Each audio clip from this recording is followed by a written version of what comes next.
I'm already a millionaire in my mind. I may not see it yet, but I believe it now. In the same way a seed is called by its finished form, I'm accepting my divine inheritance as a child of God.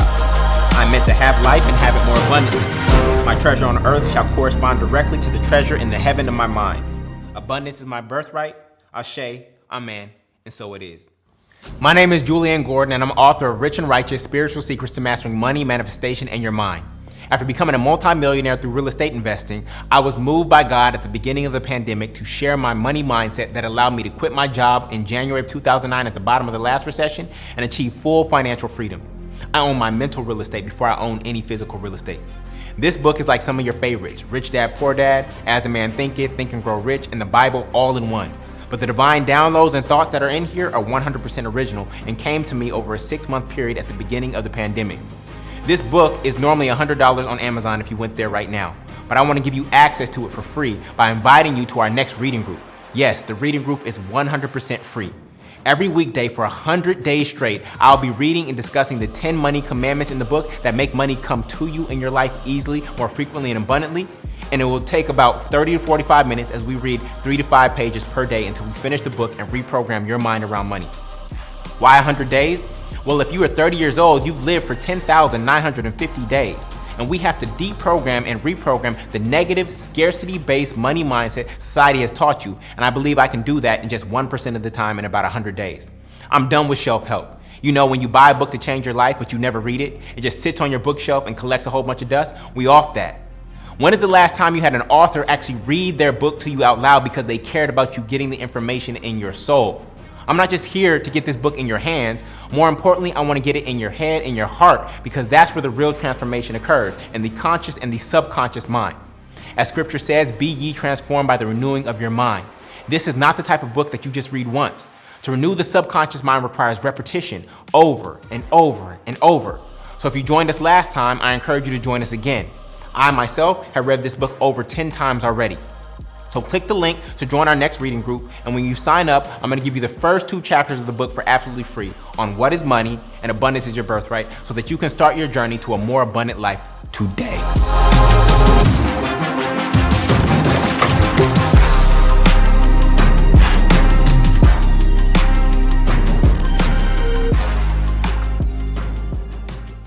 Rich Rising, welcome to another day of Read Rich and Righteous. We're reading Rich and Righteous: Spiritual Secrets to Mastering Money, Manifestation, and Your Mind.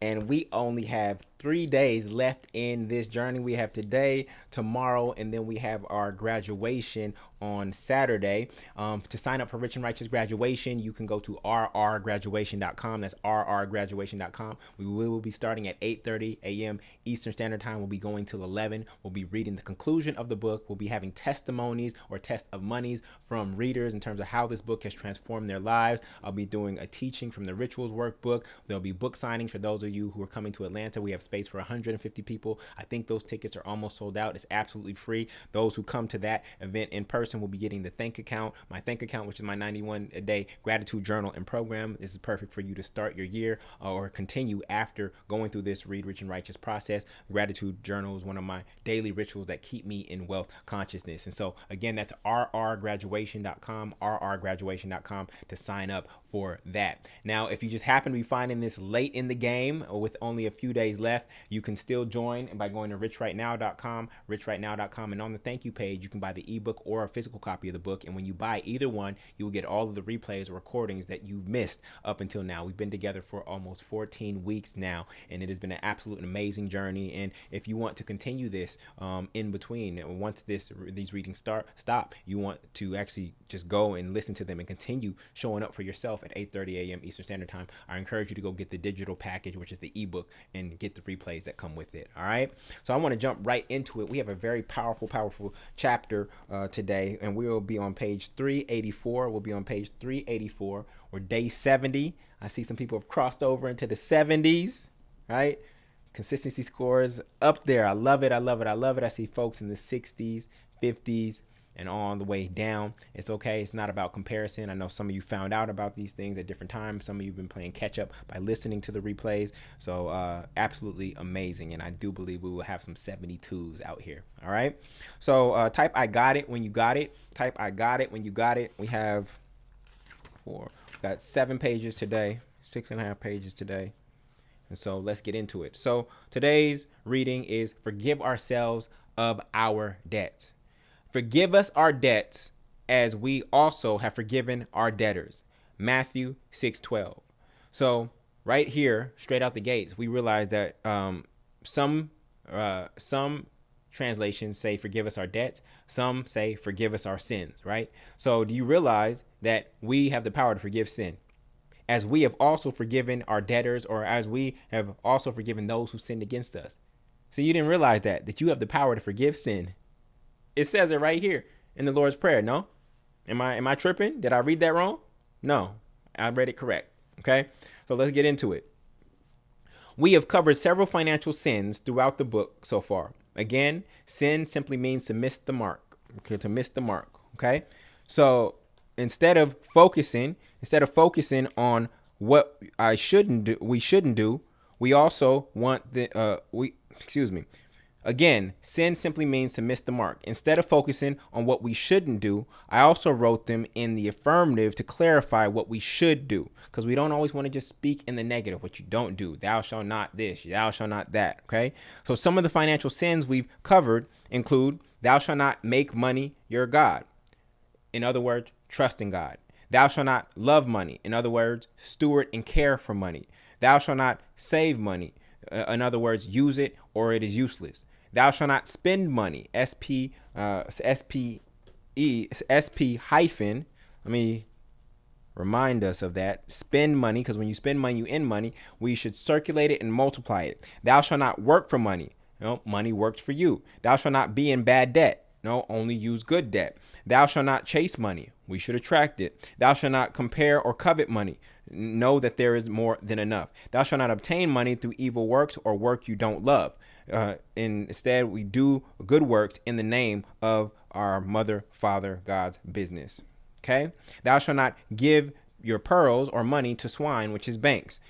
We give to ideals, individuals, and investments doing good or God's work. So in Egypt, they had the 42 declarations of innocence. They're written positively, and they're also written as the negative confessions. So one version is written as the don't do this, and the other version is written as do this. And so I just want to give you the option as you think about these quote unquote financial sins where we miss the mark, right? Or we miss the market too when it comes to money. I want you to have both. Okay. So we're at the top of page 385. Now that you are aware of the financial sins, you may become overcome with guilt for sinning or missing the mark with money. I want to invite you to release that, because you cannot be held accountable for something you did not know. Many of you did not know a lot of these things prior to us starting this process. The young you is the older you because it is the most distant from who you are today. Let me slow that down. The young you, the you that was 20 years old, the you that was 25 years old, is actually the older you because it is the most distant from who you are today. You were born again today. So the 20-year-old version of you is actually the oldest version of you. The 20-year-old version of you that got that first credit card and messed up their credit, that is actually the oldest version of you right now when it comes to adulthood and you actually having the power to choose from your conscious mind. Did y'all catch that? The young you is the older you because it is the most distant from who you are today. Who you were yesterday is closer than the younger you.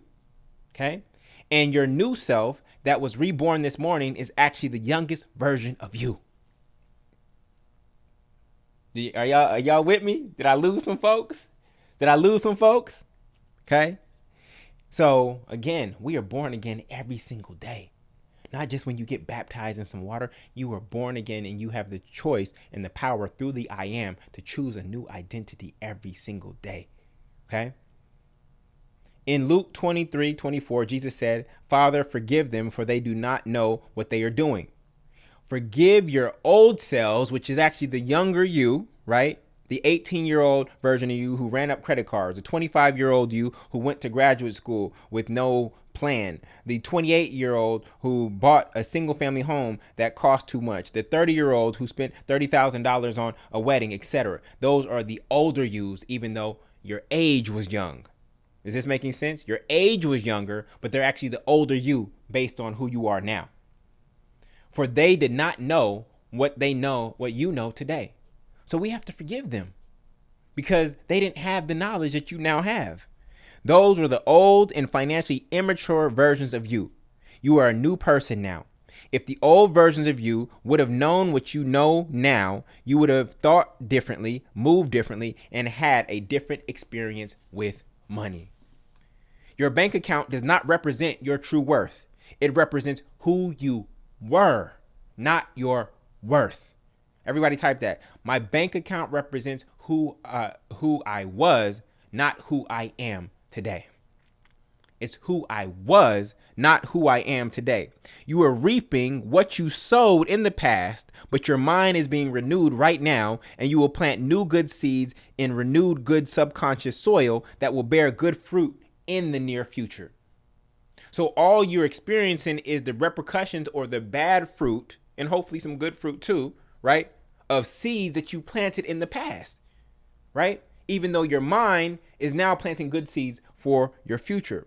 For some people, ignorance is bliss, and they would rather not know, but you are a seeker of wisdom regarding wealth. Now you know, and knowing is half the battle.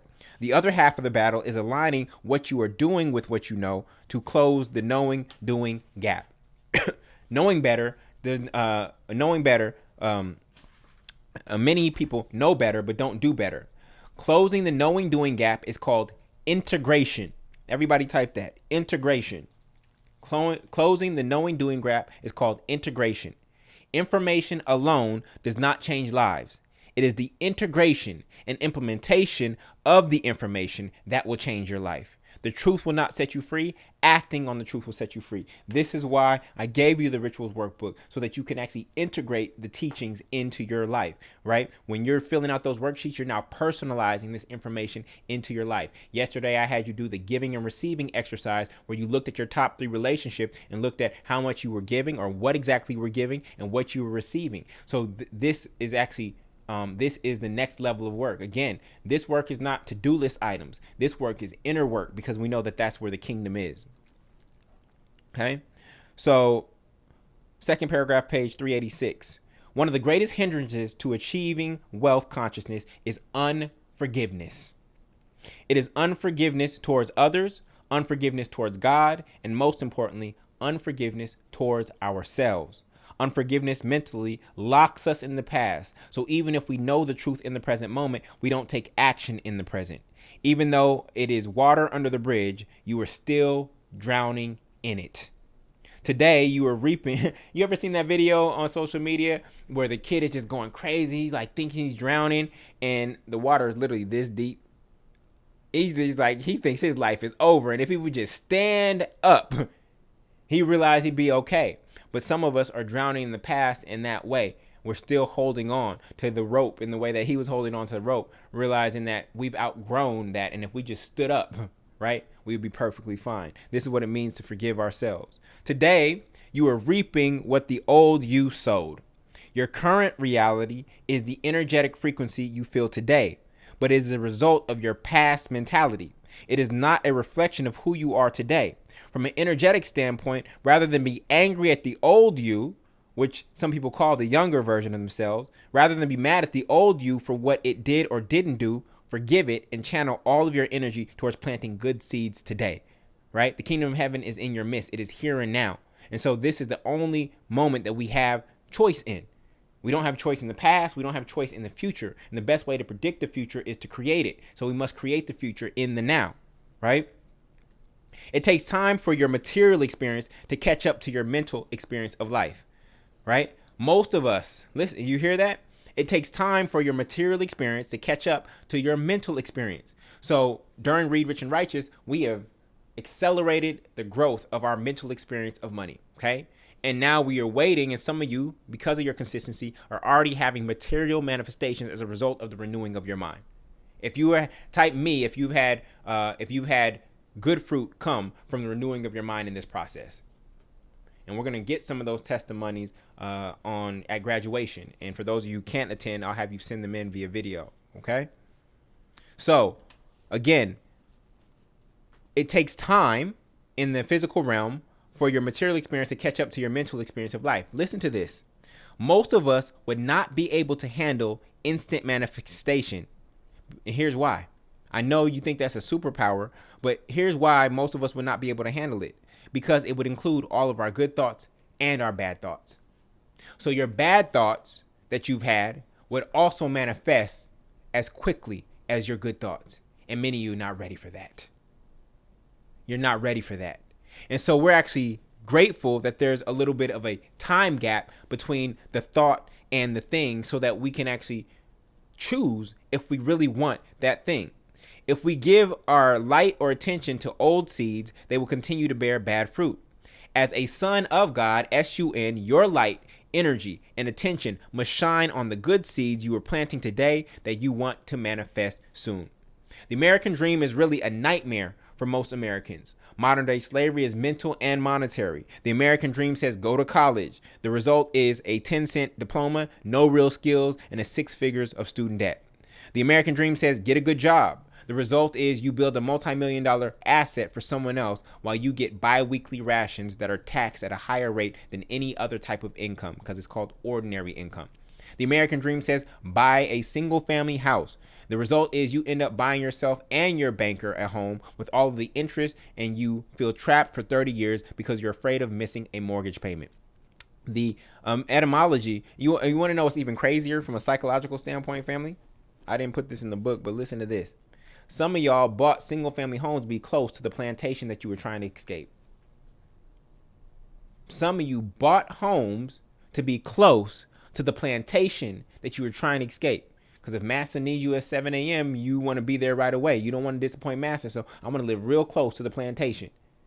How crazy is that psychologically? Isn't that a little weird? Isn't that a little weird? As if you were even going to be there for 40 years or a long period of time, right? You almost tricked yourself into being there by basing your entire life around that entity. And we say corporations are loyal. No, they're not. They'll fire you tomorrow and replace you the next day. Okay?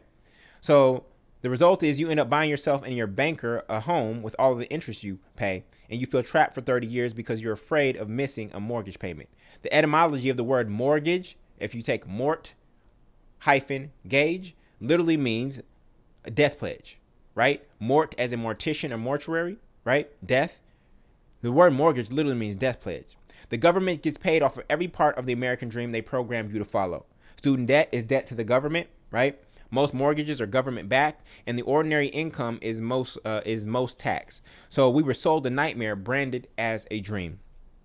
Student loans, a single income, and a single family home are debt bondage, but they have been branded as the path to freedom. Debt is a result of seeking to reap before or more than you've sown. Debt is the result of seeking to reap before or more than you've actually sown. You really, really want that, right? And so you haven't sown enough seed and bear enough fruit to actually get that. So to close the gap, you participate in debt. The debits and credits will always balance out at some point. Outwardly, you may have resentment towards your college, Sally Mae, credit card companies, corporations, churches, the banks, medical companies, your landlord, or the government. But when you recognize that it was you who accepted these programs and signed every document, then the resentment turns inwardly towards self. But what does this chapter talk about? Forgive ourselves of our own debts. Matthew 6:12 says, forgive us our debts as we have also forgiven our debtors, right? We can't expect to be forgiven. If we are still unforgiving. The hardest people to be forgiven, to recognize that they are being forgiven, is those who are still unforgiving of others. They don't think that other people have the capacity to forgive, right? Because they don't have the capacity to forgive yet. It is harder to forgive ourselves than it is to forgive others, because it is easier to blame others than it is to blame ourselves. It is harder to forgive ourselves than it is to forgive others, because it is easier to blame others than it is to blame ourselves. If we don't think we sinned or missed the mark and that it is everyone else's fault, then we don't see a need to forgive ourselves. Financial forgiveness means acknowledging your role in manifesting what you are experiencing without blame. accepting the situation as it is, releasing yourself from the past, and affirming that your financial future will be abundant anyways, regardless of what happened. To secure the bag financially, you have to let go of all the emotional baggage you have a tight grip on due to unforgiveness. Whether it was a predatory mortgage lender, Sally Mae, a bad business deal, a pyramid scheme, theft, mistreatment by an employer, or a divorce that wreaked financial havoc on your life, let it go. You can't look back and still move forward at the same time. When you look back as Lot's wife did, you will turn into a pillar of salt, which means that you are mummified. They use salt to mummify bodies, right? So you turn into a pillar of salt and you actually get stuck in the past. Your body is preserved, but your soul is stuck in the past. You must empty your memory bank, okay? You want to fill your bank account? You must empty your memory bank of negative transgressions to open your monetary bank to positive transactions. You must empty your memory bank of negative transgressions to open your monetary bank to positive transactions. Consider yourself bankrupt. Yes, you heard me correctly. Consider yourself bankrupt. I am bankrupt of anger. I am bankrupt of resentment. I am bankrupt of regret. I am bankrupt of unforgiveness. Everybody choose one. What are you going to be bankrupt of? Right? I'm not going to be bankrupt of money, but I'm going to be bankrupt of unforgiveness. I'm going to be bankrupt of regret. There will be no regret in my life. There will be no unforgiveness in my life. There will be no anger in my life. There will be no resentment in my life. I am bankrupt of those negative qualities. Wipe the books clean. Okay? We are officially dissolving your LLC, which is your limited lack-based consciousness. We are dissolving your LLC, which is your limiting lack-based consciousness. That entity is gone. We are almost at the end of this journey, and that limiting lack-based consciousness is gone. We've dissolved that company. It serves no more purpose in our lives. In John 5:8, Jesus commands the invalid to pick up your mat and walk. The invalid, okay? Listen, the invalid is an allegory for an invalid thought you have been resting on, otherwise known as an excuse or an X-cause. Everybody type X-cause. That's what an excuse is. It's when you externalize the cause outside of yourself. This is happening to me because something outside of myself, not realizing that I am the cause that produces effects. You've disempowered yourself anytime you use an excuse because you're creating an X cause. I can't be happy unless this entity, this individual changes. This is why we always end our day with remembering that you are God, lowercase g, or first cause in your life, and no individual, institution, or situation outside of yourself has more power over you than you. That is a life of no excuses or X causes. When it comes to money, I like to say pick up your math and walk. Complaining about the past you despise will not create the future you desire. Complaining about the past you despise will not create the future you desire. In fact, if we go back to your movie script, it will only recreate the script if that is where your attention is going to. Chapter 1 will look like chapter 3, which will look like chapter 5, and it will keep repeating the same story over and over and over again. Why? Because you keep repeating the same story over and over and over again. The same story that you despise keeps repeating over and over because you keep repeating it with your mouth. Keep repeating it with your mouth over and over again. Are y'all catching me? Stop talking about it. Shut up. You know, we had that week where we talking about money commandment.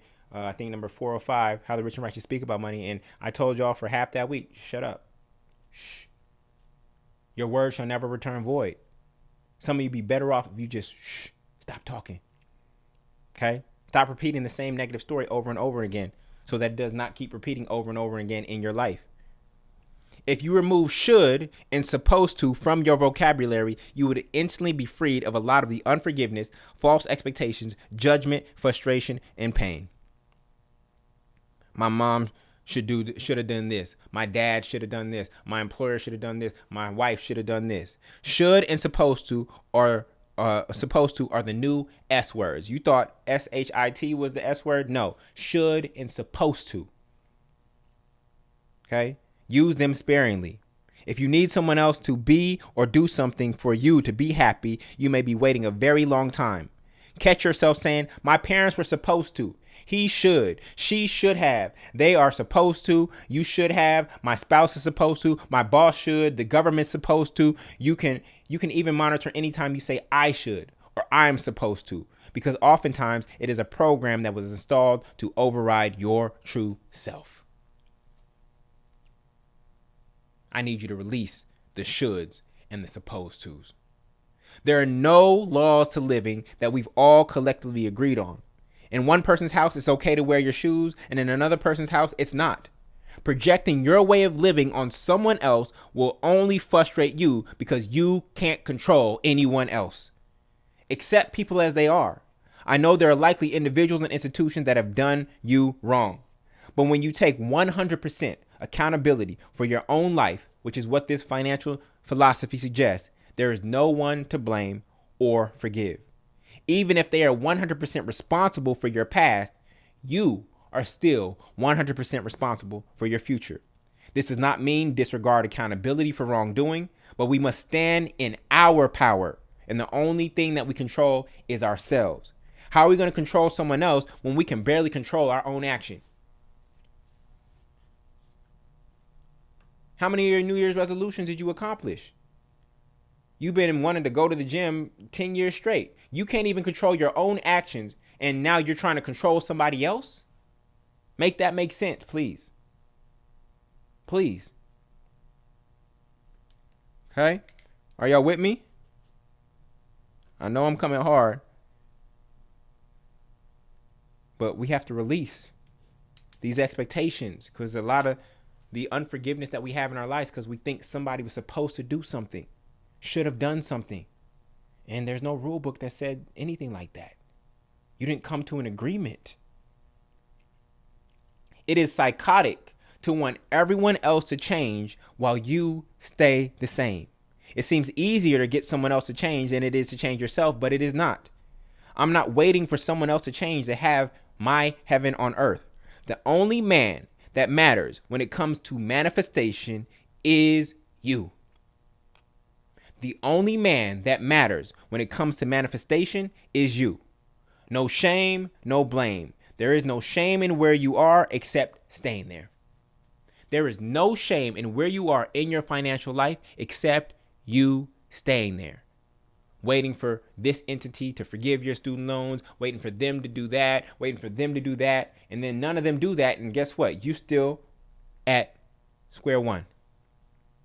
And blaming others for where you are diminishes the power in you. Blaming is saying that another man born of flesh, just like me, has power over my life. If you started out behind because someone or something did you wrong, you can either run your mouth or run in the direction of your dreams. You can only choose one. When's the last time you saw a marathon runner just talking? When they are running a marathon, their lips are tight and they are focused on the direction that they are going. You never see a marathon runner running their mouth. So you have an option, either run your mouth or run in the direction of your dreams. Which one is it going to be? When you tap into the God in you that is also in every man, you realize that you can be, do, and have whatever you want in life, despite where you started and what you've been through.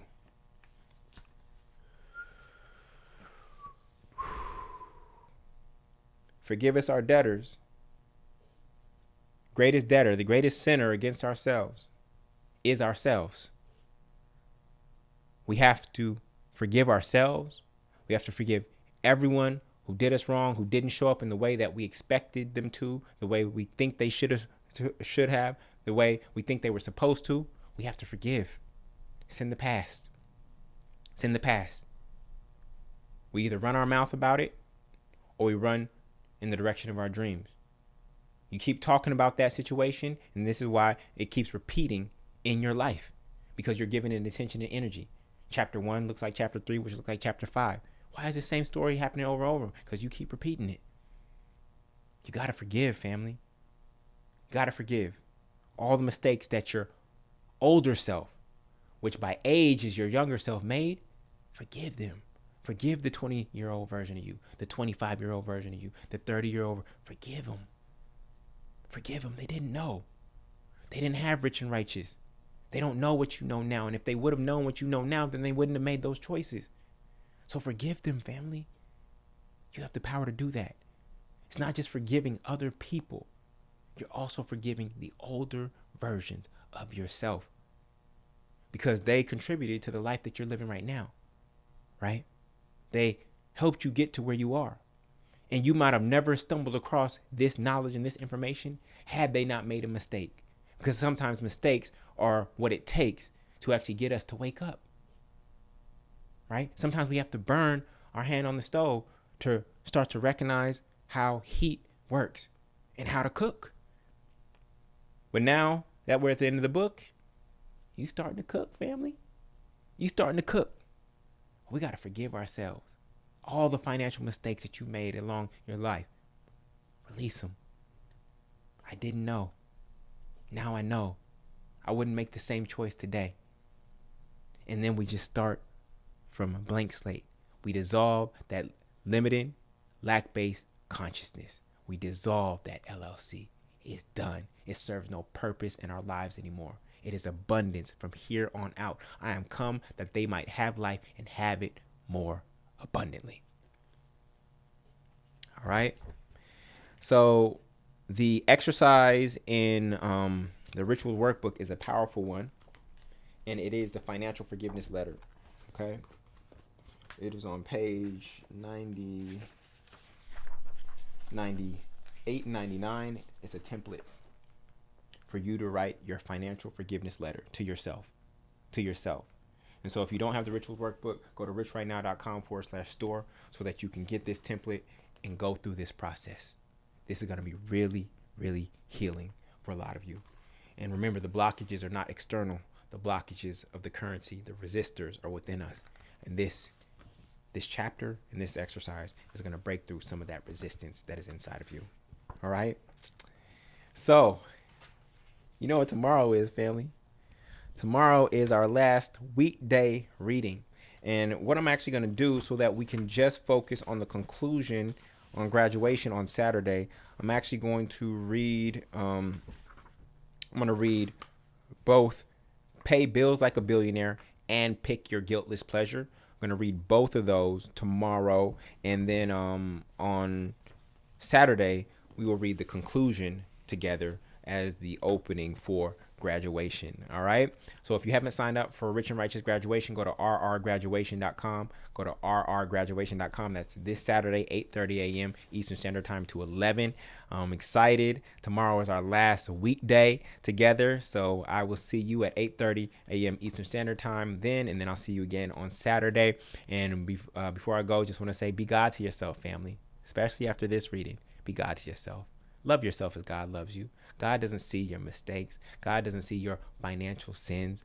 Love yourself as God loves you. The loving agape love, the unconditional love, right? Love yourself as God loves you, right? Master yourself. And that's what we're doing. Mastering ourselves as God is master over us. And remembering, right, there's nobody to blame and there is no shame, right? In that no individual, institution, or situation outside of ourselves has more power over the trajectory of our lives than us.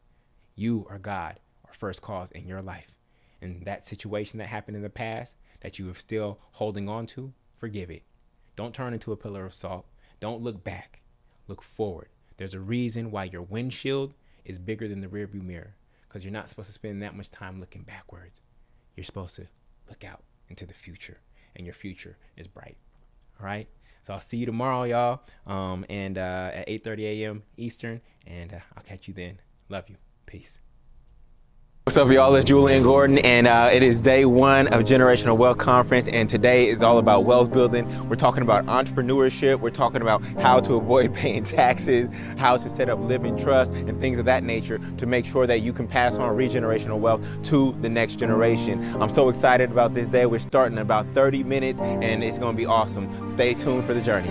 I'm Booker T. Washington, founder and CEO of Techie Homes and South Park Cottages. I'm Jullien Levy. I am a real estate broker in New Orleans. I'm here at the Generational Wealth Conference 2023. My name is Andre C. Hackett, and I am at the Generational Wealth Conference. This thing was off the chain. We bow our heads. Oh, but I know God did. Oh, yes, He did. Cali.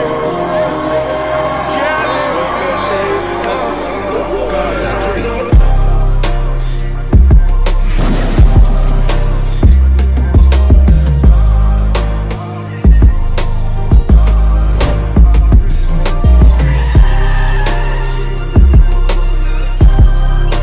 Hey, what's up? It's Jessica Myers. I am the deal maker.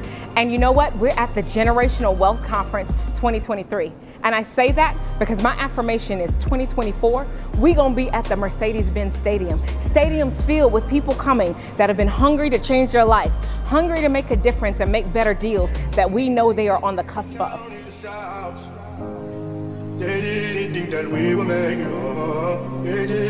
I have took away some things that is going to change my life, going to change my generational wealth around me, change everything that everybody is doing as far as my family. So you can do it too. Hey, tune in to Jullien Gordon. This man is unbelievable. Oh, yes, He did.